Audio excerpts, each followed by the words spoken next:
વિદ્યાર્થી મિત્રો, last lecture ની અંદર આપણે સૃષ્ટિ ફૂગ વિશેની ચર્ચા કરતા હતા, જેની અંદર પ્રજનનની વાત ચાલતી હતી, જેની અંદર આપણે અલિંગી પ્રજનનના મુદ્દામાં આવ્યા હતા. બરાબર. આગળ આપણે વાનસ્પતિક પ્રજનન જે કહીએ છીએ, કલિકા છે, બાધન છે, અવખંડન છે, એની ચર્ચા કરી હતી. હવે આપણે અલિંગી પ્રજનન એની અંદર આવતા મુદ્દાની વાત કરીએ તો કે અલિંગી પ્રજનન બે પ્રકારના બીજાણુ દ્વારા થાય છે. અને ચાર્ટ દોરી દઈએ. બે પ્રકારના બીજાણુ દ્વારા થાય. હવે એ બે પ્રકારના બીજાણુ કયા? તો કે એક જેને કહેવામાં આવે પરિઘ બીજાણુ અને બીજું શું કહેવામાં આવે? કર્ણ્ય બીજાણુ. એટલે કે પરિઘ બીજાણુ અને કર્ણ્ય બીજાણુ.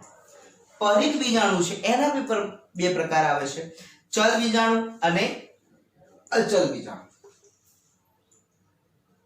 ચલ બીજાણુ અને બીજું આવશે અચલ. આટલી ચર્ચા આપણે અલિંગી પ્રજનન ની અંદર કરવાની છે. તો કે આપણે શરૂઆત કરીએ કે ભાઈ પરિઘ બીજાણુ એટલે એને કહેવામાં આવે બીજાણુ ધાન્ય બીજાણુ.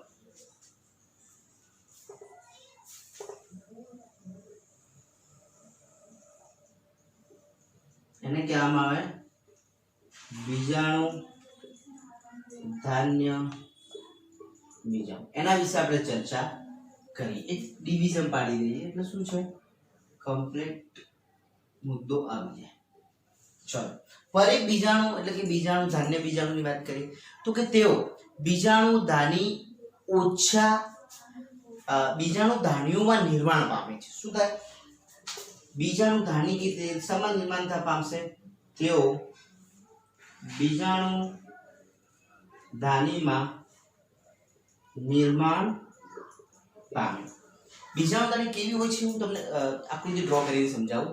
હવે ફૂગીય તંતુની ટોચ પર બીજાણુ ધાની નિર્માણ પામે. ક્યાં નિર્માણ પામે બીજાણુ ધાની? તો કે ફૂગીય તંતુઓની ટોચ પર નિર્માણ ક્યાં પામશે? તો કે ફૂગીય તંતુઓની ટોચ પર. બરાબર. જે ફૂગીય તંતુઓ પર બીજાણુ ધાનીનું નિર્માણ થાય છે તેને શું કહેવામાં આવે? બીજાણુ ધાની ઘર કહેવામાં આવે છે. એટલે જો આ રચના થાય ત્યાં શું કહેવામાં આવે ને? બીજાણુ ધાની ઘર કહે છે. ફરીથી કે તેઓ બીજાણુ ધાનીમાં નિર્માણ પામે. બીજાણુ ધાનું ક્યાં નિર્માણ પામે? તો ફૂગીય તંતુની ટોચ પર. સમજી લો, આ તંતુ છે. હવે આ જે છે એ ફૂગીય તંતુની ટોચ અને એના પર આ રીતે નિર્માણ પામે એટલે કે એક આવી ધાનીની રચના થાય. અને એ જે ધાની છે એને શું કહેવામાં આવે? બીજાણુ ધાની ઘર કહે છે. હવે એની અંદર જોઈએ કે બીજાણુ ધાનીમાં અસંખ્ય બીજાણુઓની આવેલા હોય છે. એટલે આ બીજાણુ ધાની હોય છે એની અંદર શું હોય? તો કે અસંખ્ય બીજાણુ આવેલ. કારણ કે આની રચના આ ટાઈપની હોય, એની અંદર ડોટેડ ની અંદર આવી રીતના આકૃતિ તમને સમજાવું છું પછી કે એની અંદર અસંખ્ય બીજાણુ આવેલા હોય છે. જે બીજાણુ ધાનીમાંથી એને ફૂટવાથી બહાર આવે છે અને ફૂગીય તંતુઓ બનાવવા માટે અંકુરણ પામે છે. અને બીજાણુ ધાનીના બીજાણુનું અંતઃજનન થાય છે. એટલે આ બીજાણુઓ જે છે એ શું થશે? તો કે જે બીજાણુ ધાની એ ફાટે અને એમાંથી બીજાણુ એ છૂટા પડે અને એના કારણે એ શું કરશે? તો કે સ્વયં એક તંતુ ફૂગીય તંતુ તરીકે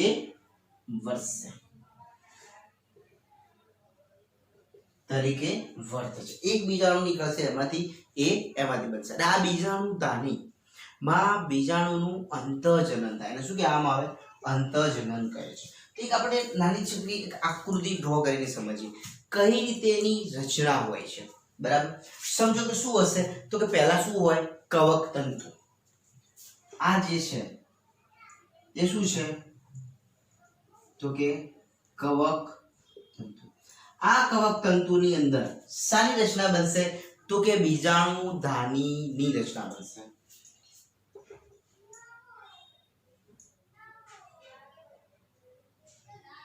આ બીજાણુ ધાની ની રચના બની. આને શું કહીએ છીએ આપણે? બીજાણુ ધાની. હવે આગળ શું થશે? અથવા આપણે એને શું કહીએ? બીજાણુ દાનીગર. આ શું હતું? કવક તંતુ. કવક તંતુ એટલે કે ફૂગીય તંતુની ટોચ પર ધાની જેવી રચના થઈ. બરાબર. હવે એ ફાટશે. સમજી લો કે આ આકૃતિ ડ્રો કરીએ છીએ. બરાબર. એની અંદર જે બીજાણુ છે એ બહાર આવશે. બરાબર. બહાર આવશે એટલે આ શું બનશે?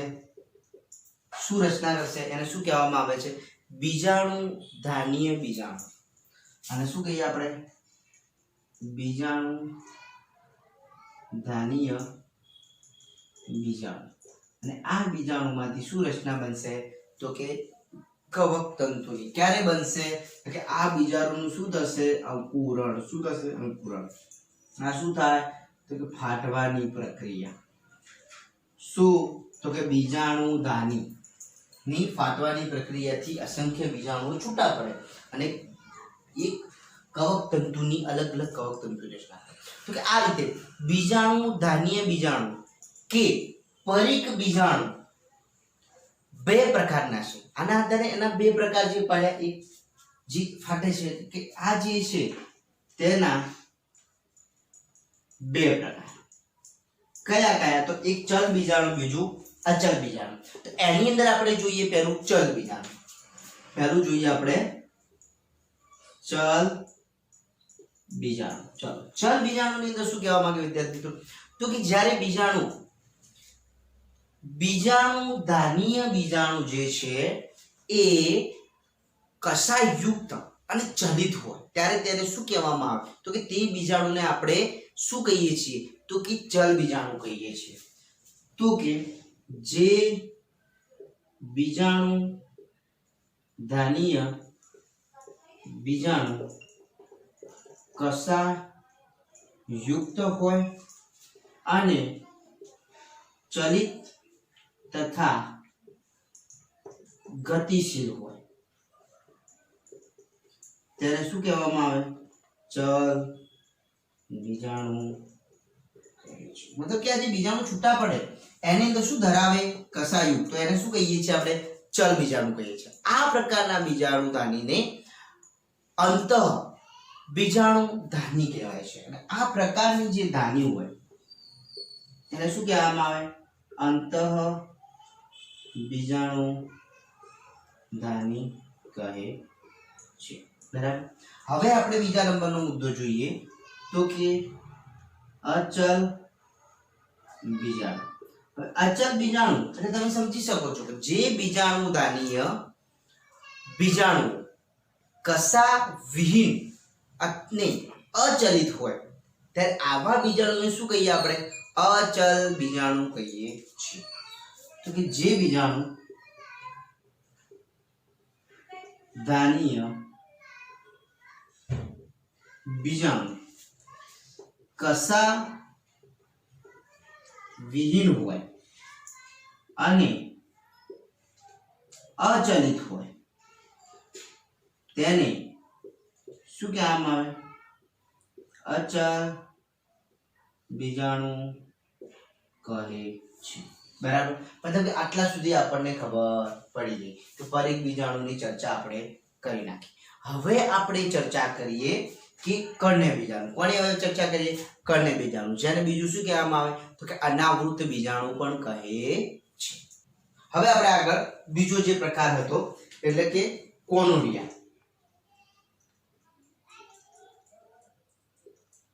કોનોરિયા એટલે કે આને આપણે શું કહેતા? અનાવૃત બીજાણુ. બીજું એનું નામ શું વિદ્યાર્થી મિત્રો? તો કે અનાવૃત બીજાણુ. આગળ જે આપણે શીખ્યા હમણાં તો એની અંદર ચલ બીજાણુ જે હતા ને અંત ચલ બીજાણુ નહીં પણ એને ચલ બીજાણુ ધાની કહેવાય છે. એ થોડુંક સુધારી દેજો વિદ્યાર્થી મિત્રો. હવે એની અંદર જોઈએ કે જે કર્ણ્ય બીજાણુ એ બહિર્સર્જન દ્વારા નિર્માણ પામે છે. કર્ણ્ય બીજાણુ બહિર્સર્જન સર્જન દ્વારા નિર્માણ પામે છે. આ પહેલા મુદ્દામાં કહી શકીએ. બીજો એના વિશે ચર્ચા કરીએ તો કે કન્યા બીજાણુ ધાર પર નિર્માણ પામે છે. ક્યાં નિર્માણ પામે છે? ધાર પર. તો કે કન્યા બીજાણુ જે ધાર પર નિર્માણ પામે છે. વિદ્યાર્થી મિત્રો, કન્યા બીજાણુ એ જ કોલોડિયા અને એ જ અનાવૃત બીજાણુ. એટલે કન્ફ્યુઝ થતા નહીં. એક આની નાની આકૃતિ ડ્રો કરી કે કઈ રીતે એની રચના થાય છે. સમજો કે આ શું છે? કવક તંતુ. બરાબર. હવે એમાંથી શું બનશે? તો કે એમાંથી કન્યા બીજાણુ ધારની રચના થશે.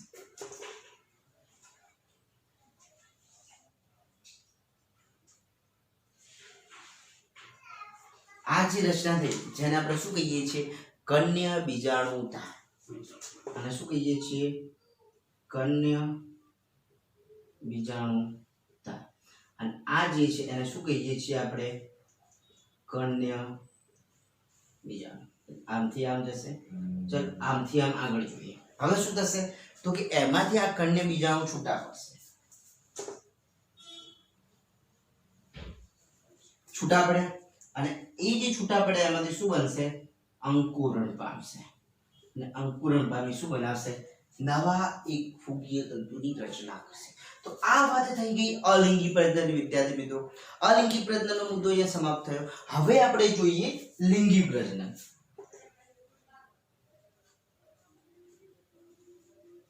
ચાલ હવે વાત કરીએ આપણે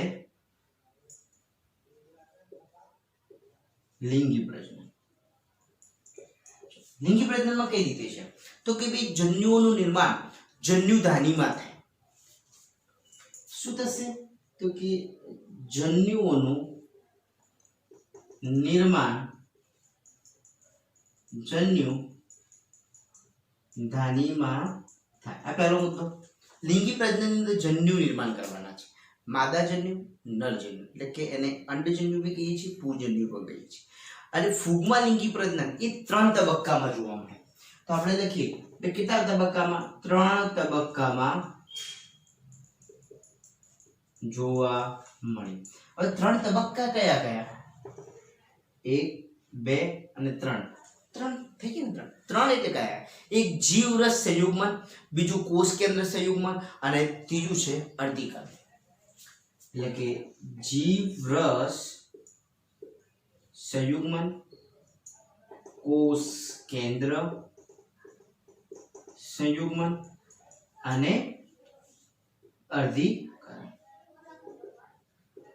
3 પ્રકારે લિંગી પ્રજનન જોવા મળે. હવે આપણે એનો પહેલો પ્રકાર જોઈએ તો કે જીવરસ સંયુગ્મન. હવે આની અંદર કઈ રીતે રચના જોવા મળે? તો કે લિંગી પ્રજનનનો આ કેવો છે? પ્રથમ તબક્કો. તો આપણે કહી શકીએ કે પ્રથમ તબક્કો. બરાબર. એની અંદર આ તબક્કામાં 2 પ્રજનન કોષો એકબીજા સાથે જોડાય છે, પરંતુ કોષ કેન્દ્ર જોડાતું નથી. તો લખી આ તબક્કામાં 2 જન્યુઓ એકબીજા સાથે જોડાય છે, પરંતુ કોષ કેન્દ્ર જોડાતું નથી. બરાબર. જે બંને જન્યુઓ છે અથવા પ્રજનન કોષો કહીએ અથવા આપણે જન્યુ કહીએ, જન્યુઓ એ જ આપણે શું કહીએ છીએ? પ્રજનન કોષો. વિદ્યાર્થી મિત્રો, હવે એની અંદર કોષ કેન્દ્ર હોય છે, કોષ કેન્દ્ર નથી જોડાતું, જીવરસ જોડાય, જેને લીધે એક કોષમાં 2 કોષ કેન્દ્ર જોવા મળે. આથી એક કોષમાં 2 કોષ કેન્દ્ર જોવા મળે. આવું કઈ રીતે થાય છે? તો સમજો, હું અહીંયા એક આકૃતિ ડ્રો કરું કે આ 2 છે કોષ. બરાબર. આ પૂજન્યુ અને આ અંડજન્યુ એટલે કે માદાજન્યુ. હવે આ બંને જોડાશે. બરાબર એના કોષ કેન્દ્ર આ રીતે જોડાશે બરાબર અને જોડાઈને સાથે ભેગા મળશે એટલે કે આના કોષ કેન્દ્ર જોડાશે તો શું બનશે બે કોષ કેન્દ્ર એક કોષ બનશે એક કોષ બને તો બંને કોષ કેન્દ્રો આવશે બરાબર એટલે કોષ કેન્દ્ર જોડાતું નથી બરાબર આ ખાસ યાદ રાખજો જેને લીધે શું થાય છે એક કોષમાં બે કોષ કેન્દ્ર જોવા મળે અને આ બે કોષ કેન્દ્ર યુક્ત તબક્કાને દ્વિકોષ કેન્દ્રીય કહે છે આ બે કોષ કેન્દ્રના જે તબક્કો છે એ તબક્કાને શું કહેવામાં આવે દ્વિકોષ કેન્દ્રીય તબક્કો કહે છે બરાબર ખાસ આ યાદ રાખજો કે દ્વિકોષ કેન્દ્રીય તબક્કો કેમ એક જ કોષમાં બે કોષ કેન્દ્ર જોવા મળે છે બરાબર હવે એની અંદર ઉદાહરણ છે કે ફાઇકોમાઇસિટીસ માં બે એકકીય કોષોના જોડાય અને તુરંત જ એટલે કે તરત જ દ્વિતીય કોષો અસ્તિત્વમાં આવે છે ફાઇકોમાઇસિટીસ આપણે લખીને સમજીએ ફાઇકોમાઇસિટીસ આ શું છે તો ફૂગના પ્રકાર છે આપણે એના વિશે આગળ ચર્ચા કરવાની ફાઇકોમાઇસિટીસમાં બે એકકીય કોષોના બે એકકીય કોષો આ બે એકકીય કોષો ના જોડાણ વડે તરત જ દ્વિકીય કોષો અસ્તિત્વમાં આવે એટલે આ બે કોષો શું થાય જોડાય અને તરત જ શું બનશે તો કે દ્વિતીય કોષનું અસ્તિત્વ આવે છે બરાબર આ ફાઇકોમાઇસિટીસની વાત કરી હવે કેટલીક ફૂગ કેવી તો એની અંદર બીજું છે આસ્કોમાઇસિટીસ શું કહીએ છીએ આપણે આસ્કોમાઇસિટીસ અને બેસિડિયોમાઇસિટીસ બીજા ઉદાહરણમાં જોઈએ તો કેટલીક ફૂગ કઈ આસ્કોમાઇસિટીસ અને બેસિડિયોમાઇસિટીસ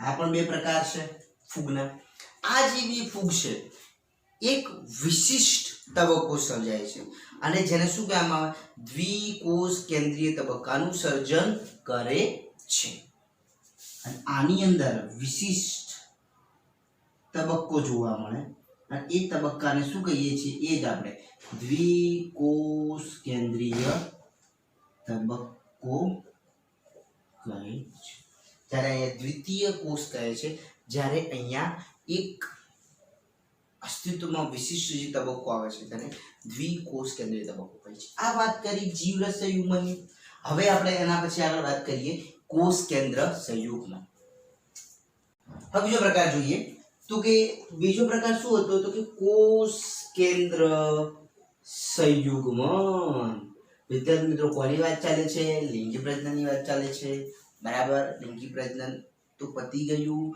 આ વાત ચાલે છે એની અંદર રહેલા ત્રણ તબક્કા ખાસ યાદ રાખજો ત્રણ તબક્કા જે ફૂગની અંદર પ્રજનનની અંદર જોવા મળે એની વાત ચાલે છે બરાબર તો કે કોષ કેન્દ્ર સંયુગ્મન તો કે આ તબક્કા દરમિયાન શું થશે તો કે આ તબક્કાની અંદર કોષમાં રહેલ કોષ કેન્દ્ર એકબીજા સાથે જોડાય છે તેથી દ્વિકીય કોષ કેન્દ્રનું નિર્માણ થાય તો આ તબક્કામાં બે કોષના કોષ કેન્દ્ર એકબીજા સાથે જોડાય અને શું બનાવશે દ્વિકીય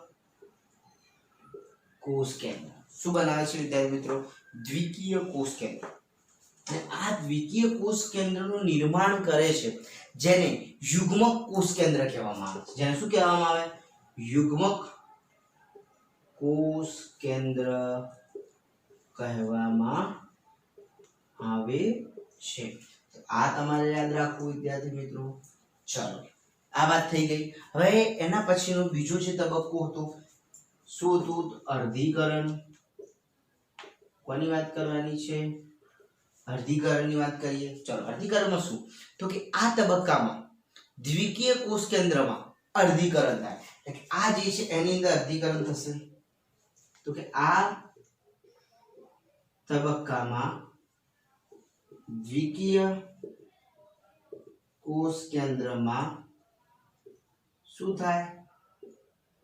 અર્ધીકરણ થાય. એની અંદર અર્ધીકરણ થાય છે, જે પરથી શું થશે? તો એકકીય કોષ કેન્દ્ર, એકકીય કોષનું નિર્માણ થાય છે. અર્ધીકરણ થાય એટલે શું થશે? એકકીય કોષ કેન્દ્ર અથવા તો એક કોષ કેન્દ્ર કોષની રચના થાય. અર્ધીકરણ શું છે એ તો આપણે ઓલરેડી ચેપ્ટર નંબર 10 ની અંદર આપણે શીખી ગયા છીએ. મિત્રો અર્ધીકરણ એક કોષના બે ભાગ કરવા કમ્પ્લીટ, એને આપણે અર્ધીકરણ કહીએ છીએ. હવે લિંગી પ્રજનનની પદ્ધતિઓ જોઈએ કે લિંગી પ્રજનનની પણ 3 પદ્ધતિઓ છે, એની આપણે ચર્ચા કરીએ. અહીંયા લખીએ છીએ આપણે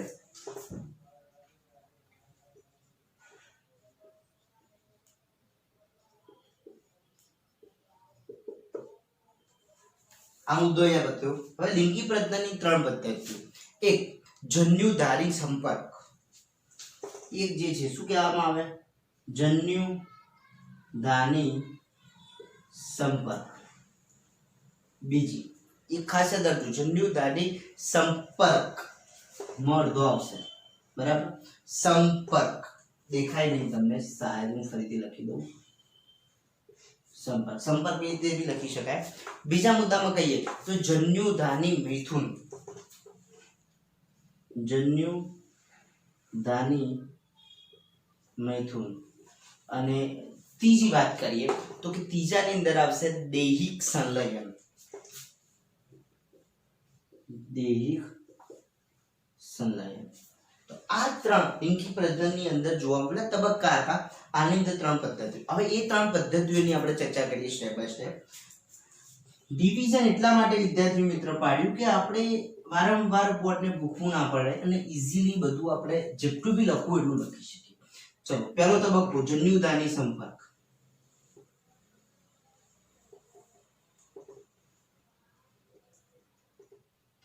જન્યુધાની સંપર્કમાં શું થશે?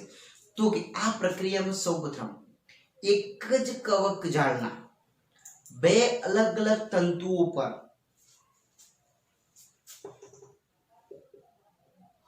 આ તબક્કામાં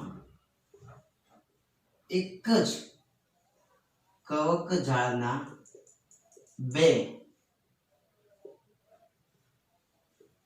અલગ અલગ તંતુઓ પર નર અને માદા પ્રજનન અંગોનું નિર્માણ થાય છે. અલગ અલગ તંતુઓ પર નર અને માદા પ્રજનન અંગોનું નિર્માણ થાય છે. બરાબર, પહેલો મુદ્દો આપણે શીખી ગયા. એના પછી શું કહેવા માંગે તો કે નર પ્રજનન અંગને નર જન્યુધાની અને માદા પ્રજનન અંગને માદાધાની કહે છે. નર પ્રજનન અંગ અને માદા પ્રજનન અંગ. નરને શું કહેવામાં આવે તો કે નર પ્રજનન અંગ કહીએ છીએ અથવા તો એને શું કહીએ છીએ? નર જન્યુધાની. નર જન્યુધાની અને આને શું કહેવામાં આવે? માદાધાની. બરાબર. અથવા એનું બીજું નામ કહીએ તો કે પુજન્યુધાની અને અંડજન્યુધાની. પુજન્યુધાની અને અંડજન્યુધાની. આ બે ખાસ યાદ રાખો વિદ્યાર્થી મિત્રો, વારંવાર એ આપણે આવશે. બરાબર. હવે આ આગળ શું કહેવા માંગે છે તો કે બંને પુખ્ત નરજન્યુધાની એટલે કે બંને પુખ્ત નરજન્યુધાની અને માદાધાનીમાં એક એક કોષ કેન્દ્ર હોય છે. બંને પુખ્ત એટલે કે પુજન્યુધાની અને અંડજન્યુધાનીમાં એક એક કોષ કેન્દ્ર હોય છે બરાબર હવે આ જે રચના છે કેવી હોય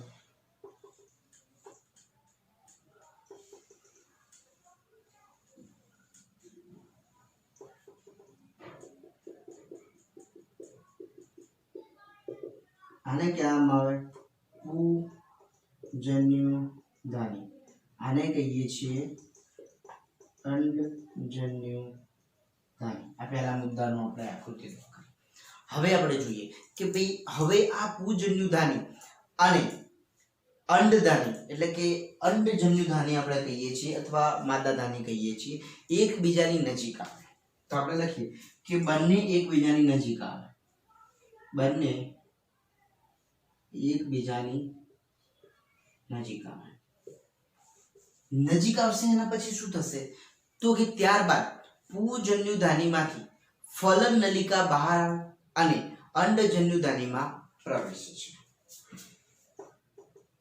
ત્યારબાદ પૂજન્યુધાની માંથી ફલન નલિકા બહાર આવે અને અંડજન્યુ ધાનીમાં પ્રવેશે છે એની એક ફિગર ડ્રો કરી દઈએ કઈ રીતે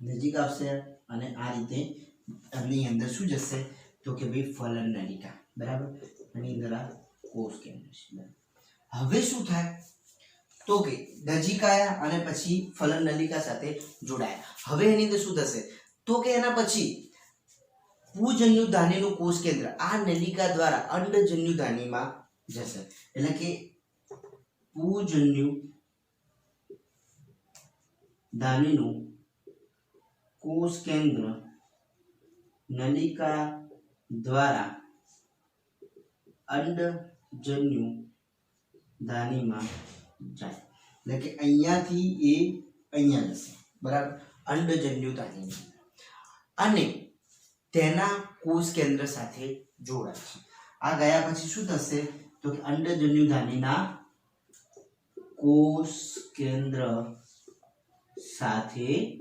જોડાય એટલે આનું જે કોષ કેન્દ્ર જે હશે આ જે કોષ કેન્દ્ર હશે એ આના કોષ કેન્દ્ર સાથે જોડાશે એટલે કે આ અહીંયા આવી જશે બીજા કોષ કેન્દ્ર તરીકે એની સાથે બે જણા જોડાશે હવે શું થાય કે જેના પરિણામે દ્વિકીય યુગ્મનજનું નિર્માણ થાય અને જોડાણ સાથે શું બનશે દ્વિકીય યુગ્મનજ બને બરાબર હવે જે દ્વિકીય યુગ્મનજ બને જેને શું કહેવામાં આવે ઉષ્પાર કહીએ છીએ શું કહીએ છીએ જેને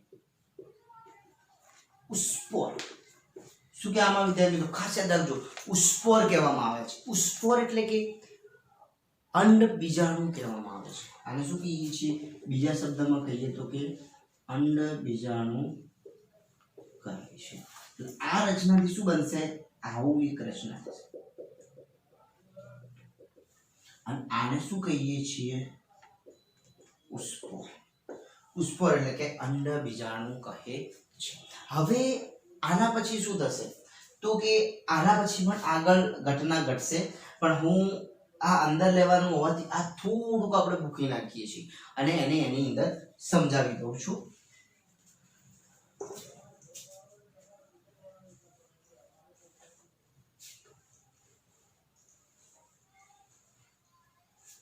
ચલો હવે જે ઉષ્પોર જે છે એટલે કે આ જે દ્વિકીય યુગ્મનજ બને છે જેને આપણે ઉષ્પોર કહીએ છીએ કે ભાઈ બીજાણુના કોષ કેન્દ્રમાં અર્ધીકરણની પ્રક્રિયા થશે અને એના પરિણામે એકકીય બીજાણુ નિર્માણ થાય એટલે કે આ ઉષ્પોરનું શું થશે તો આપણે અહીંયા લખીએ કે એનું શું થશે અર્ધીકરણ શું થાય અર્ધીકરણ થશે આની અંદર રહેલું જે કોષ કેન્દ્ર જોડાયું છે એનું શું થશે અર્ધીકરણ થાય અને અર્ધીકરણના પરિણામે શું બનશે એકકીય બીજાણુ અર્ધીકરણ થશે એટલે શું થશે એકકીય બીજાણુ નિર્માણ થાય એકકીય બીજાણુનું નિર્માણ થાય અને હવે દરેક બીજાણુ એ અંકુરણ પામે અને નવા કવક જાળનું નિર્માણ થશે એટલે કે આ એકકીય બીજાણુ જેથું શું થશે તો એનું અંકુરણ થાય અને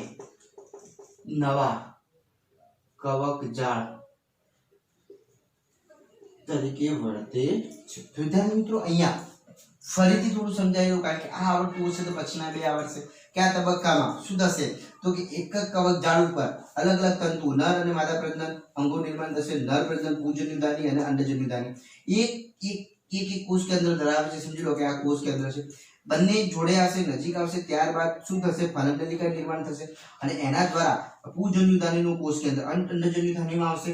હવે પછી શું થશે તો કોષ કેન્દ્ર જોડાય અને શું બનશે દ્વિકીય યુગ્મન, જેને શું કહીએ છીએ ઉસ્પર અથવા અંડબીજાણુ, અને એનું અર્ધીકરણ થાય અને અર્ધીકરણ થઈને એકકીય બીજાણુ નિર્માણ થશે, જે અંકુરણ પામીને નવા કવક જાળ તરીકે રચના કરે છે. તો હવે એના પછી આપણે આગળ જોઈએ.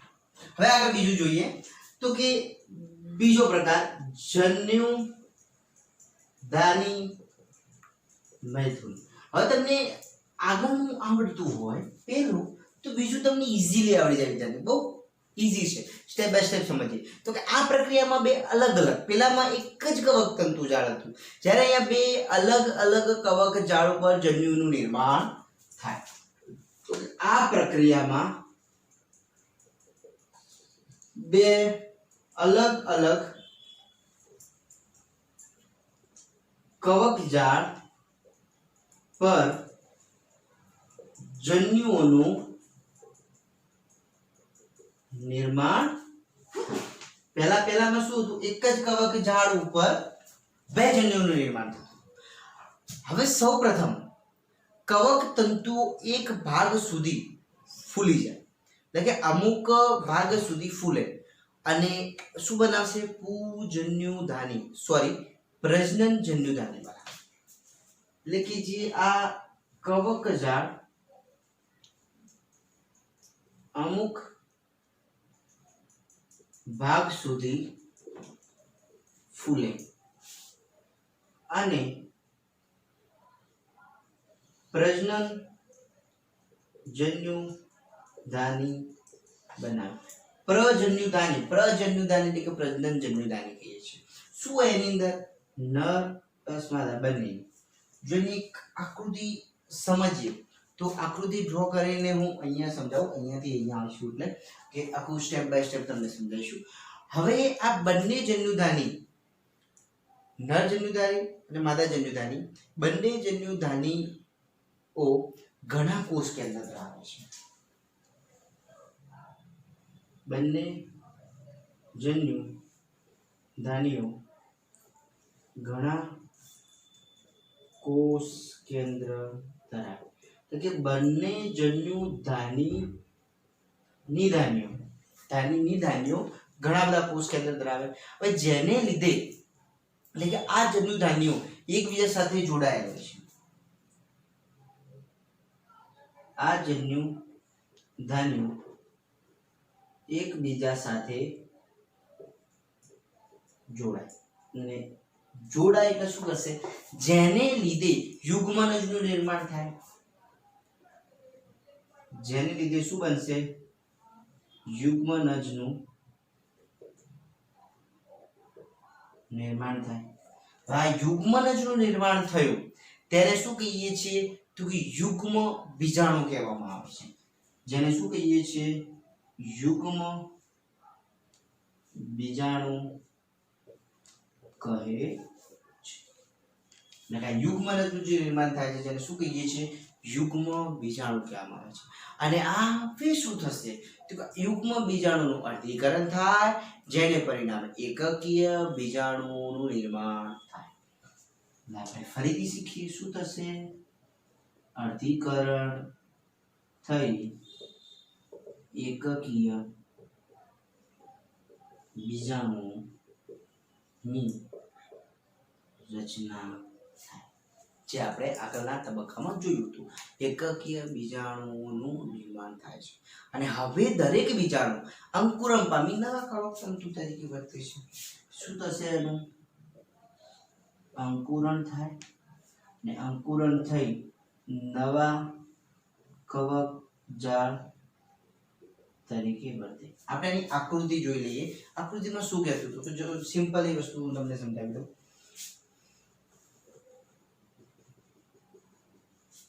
સમજી લો કે ભાઈ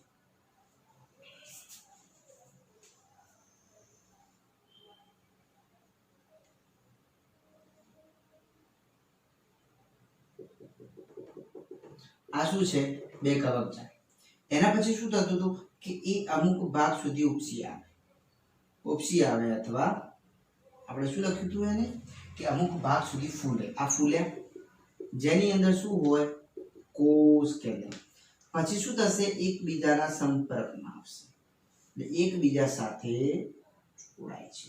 જોડાય એટલે એકબીજાના કોષ કેન્દ્રની આપણે કરે છે અને એમાંથી શું બનાવશે યુગ્મનજની રચના થશે શેની રચના થશે યુગ્મનજની અને આ યુગ્મનજ અંકુરન થાય છે નવા કવકજાળની રચના કરે છે હવે આપણે એના પછી આગળ જોઈએ આ આકૃતિ હું તમને સમજવા પૂરતી ડ્રો કરી છે તમે ડ્રો કરી શકો છો અને હું આ હવે નીકાળી દઉં છું કારણ કે આપણે આગળ શીખીએ છીએ ચલો આ વાત થઈ જન્યુધાની મૈથુનની ત્રીજો તબક્કાની વાત કરીએ દૈહિક સંયોજન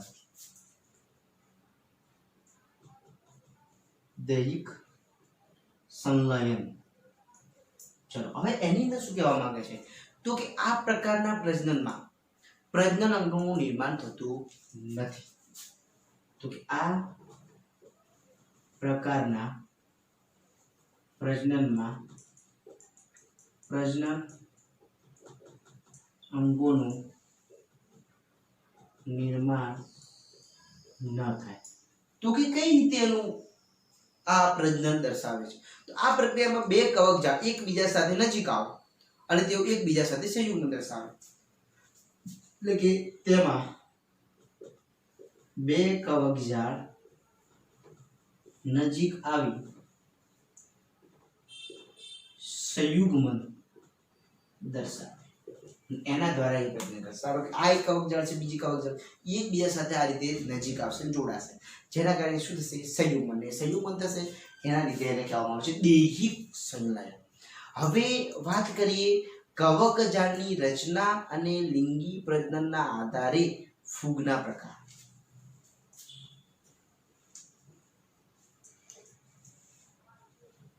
કવકજાળના આધારે અને કયા કયા મુદ્દા પરના પ્રકાર છે તો કવકજાળની રચનાને આધારે એટલે એના આધારે બી કહી શકીએ અને બીજું શું છે તો કે લિંગી પ્રજનનના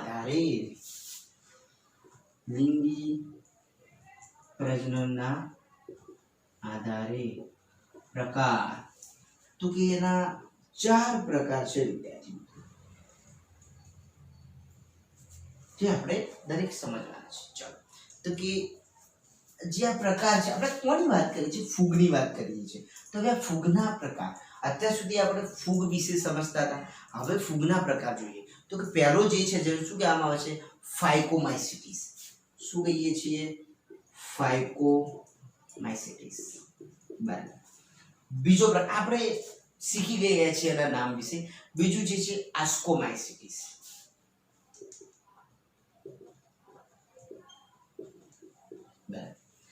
ત્રીજો પ્રકાર છે જેને કહીએ છીએ બેસિડિયોમાઇસિટીસ શું કહીએ છીએ બેસિડિયોમાઇસિટીસ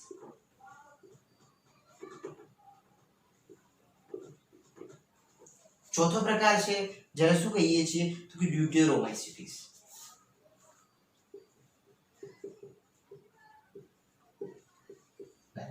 એટલે એના 4 પ્રકારની વાત કરી હવે આપણે સમજીએ સ્ટેપ બાય સ્ટેપ જે પ્રકારો છે જેની અંદર આપણે પહેલી ચર્ચા કરીશું ફાઇકોમાઇસિટીસની હવે આપણે પહેલો પ્રકાર જોઈએ ફૂગનો એટલે કે ફાઇકોમાઇસિટીસ હવે વિદ્યાર્થી મિત્રો ફાઇકોમાઇસિટીસનો વસવાટ શું તો આપણને ખબર છે ફૂગનો વસવાટ ક્યાં હોય તો જલીય વાતાવરણ અને ભેજયુક્ત સડતા લાકડા અને કાદવમાં કે અનિવાર્ય પરોપજીવી તરીકે પણ વર્તે છે તો કે તેઓ કેવા વાતાવરણમાં તો કે ભેજયુક્ત વાતાવરણ કયા વાતાવરણમાં ભેજયુક્ત વાતાવરણ આપણે કોની વાત કરીએ છીએ તો કે વસવાટ તો ટાઇટલ થોડું બતાવતા રહીએ તો સારું લાગે વસવાટ ક્યાં આગળ તો કે ભેજયુક્ત વાતાવરણ ભેજયુક્ત વાતાવરણ કહી શકીએ. બીજું જલીય વસવાટ.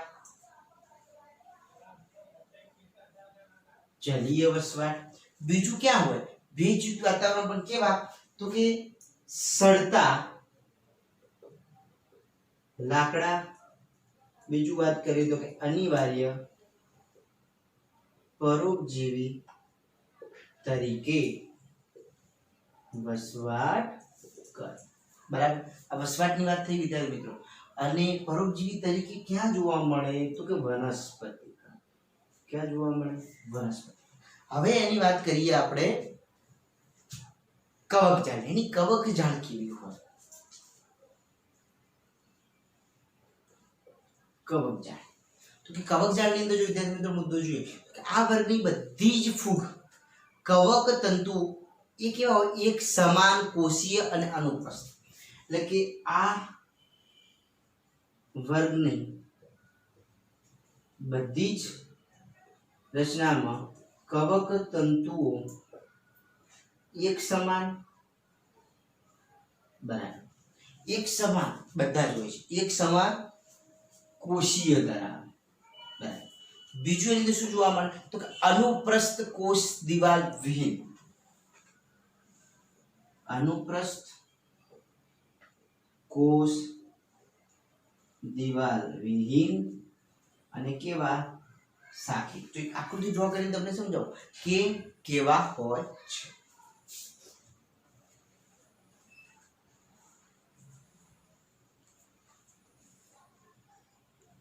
આ ટાઈપ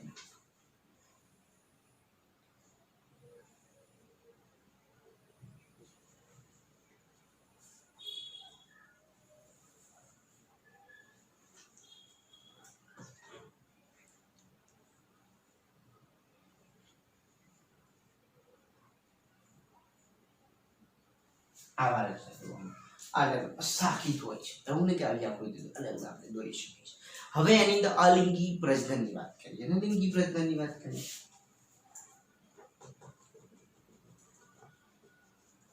ચલો આપણે એની અંદર કયો મુદ્દો લઈશું? પ્રજનન. પ્રજનનમાં કેવું અલિંગી અને લિંગી પ્રજનન. તો કે પ્રજનન અલિંગી પ્રજનન. અલિંગી પ્રજનન કેવું કઈ રીતે થાય છે? કેવા હોય? ચલ બીજાણુ, અચલ બીજાણુ અને કડન બીજાણુ. ચલ બીજાણુ, અચલ બીજાણુ, કડન બીજાણુ. જેને શું કહીએ છીએ?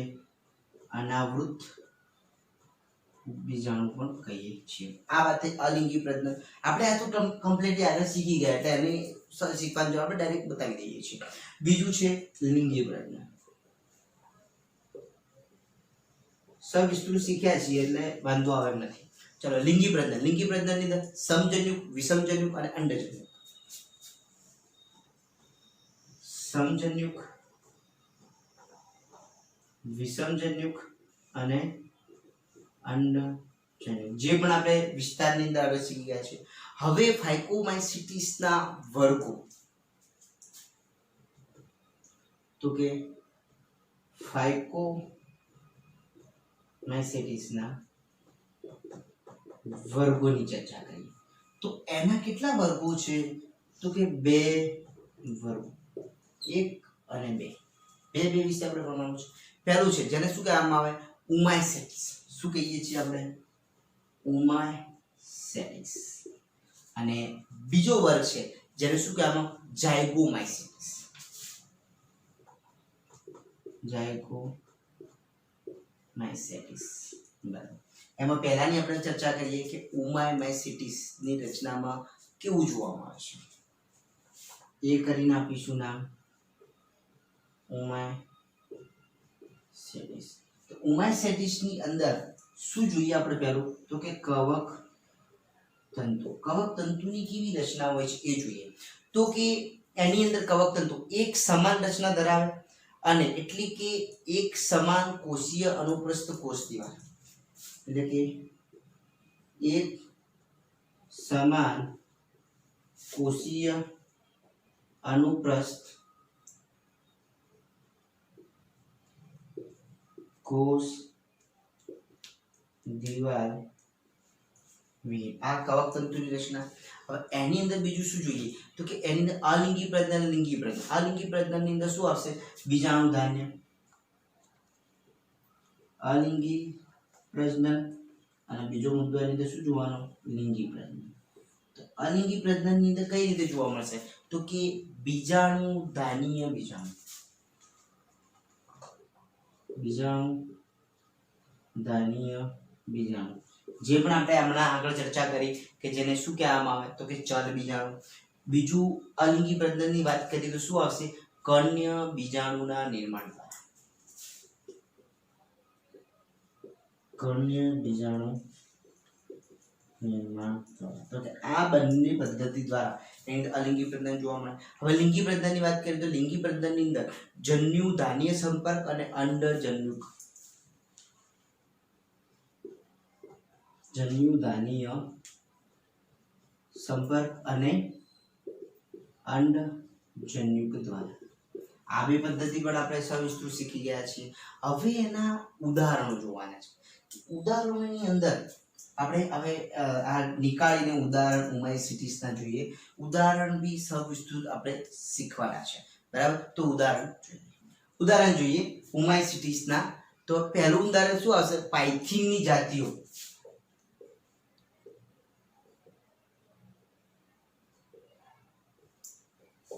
બીજા ઉદાહરણ બીજું લઈએ તો કે સ્પેરોલેજિનિયા.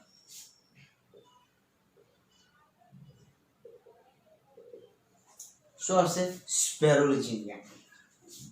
એના પછી ત્રીજું જો ઉદાહરણની વાત કરીએ તો કે આલ્બ્યુગા કેન્ડિડા.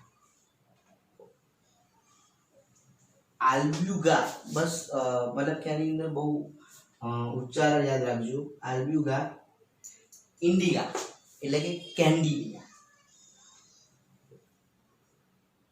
બરાબર. એટલે ત્રણ ઉદાહરણ. એના વિશે વિસ્તૃત આપણે સમજવાનું નથી એટલે અત્યારે હું એ સમજાવતો પણ નથી. હવે આપણે બીજા પર જઈએ તો કે ભાઈ ફાઇકોમાઇસિટીસ વર્ગની અંદર બીજો વર્ગ એ શું છે તો કે ઝાયગોમાઇસિટીસ.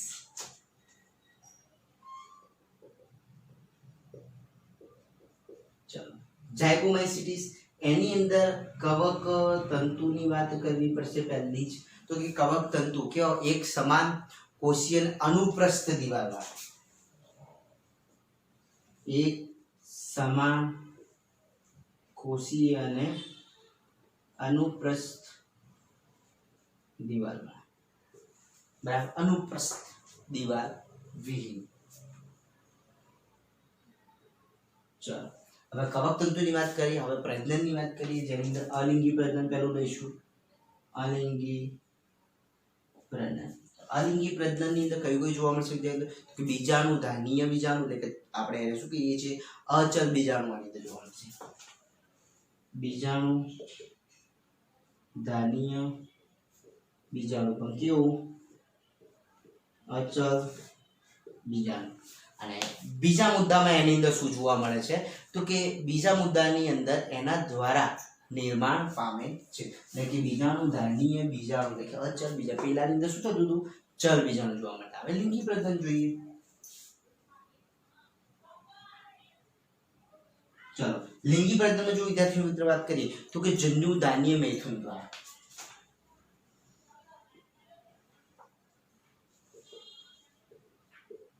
જન્યુ ધાનીય મૈથુન દ્વારા એ લિંગી પ્રજનન દર્શાવે. હવે આની અંદર ઉદાહરણ જોઈએ. દાખલા તરીકે તો કે એની અંદર પહેલું આવશે પીલોબેરિયસ.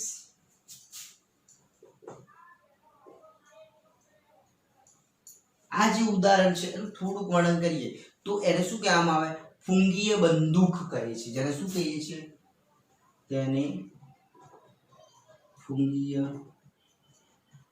બંદૂક કહે છે. એના બીજા નામ તરીકે પણ ઓળખવામાં આવે છે ટોપો ફેંકીનારું તરીકે પણ ઓળખવામાં આવે છે. હવે બીજાણુ ધાનીઓના સ્પોટનના આધારે આ નામ રાખવામાં આવ્યું છે. ફુંગીય બંદૂક શાના આધારે રાખવામાં આવ્યું તો કે એના સ્પોટનના આધારે. જે ધાની છે એના સ્પોટનને આધારે. પહેલું ઉદાહરણ જોઈએ. બીજું રાઇઝોપસ અને મ્યુકર જે બહુ સમજવા જેવું છે. રાઇઝોપસ અને મુકર, જેને વિસ્તૃત થોડું સમજીએ તો શું કહેવામાં આવે, એક પ્રકારનું બ્રેડ મોલ્ડ છે, બ્રેડ મોલ્ડ તરીકે ઓળખાય છે. ચલો બરાબર, બ્રેડ મોલ્ડ છે એટલે મતલબ કે એનું જે વૃદ્ધિ ક્યાં થાય છે, તો કે વૃદ્ધિ એ બ્રેડ પર કરવા માટે એ બહુ પસંદગી બ્રેડ હોય છે, બ્રેડ ઉપર પસંદ કરે. હવે તેની કવક તંતુની ટોચ કાળા રંગની હોય છે, આની કવક તંતુની ટોચ કેવી હોય તો કે કાળા રંગની, બરાબર.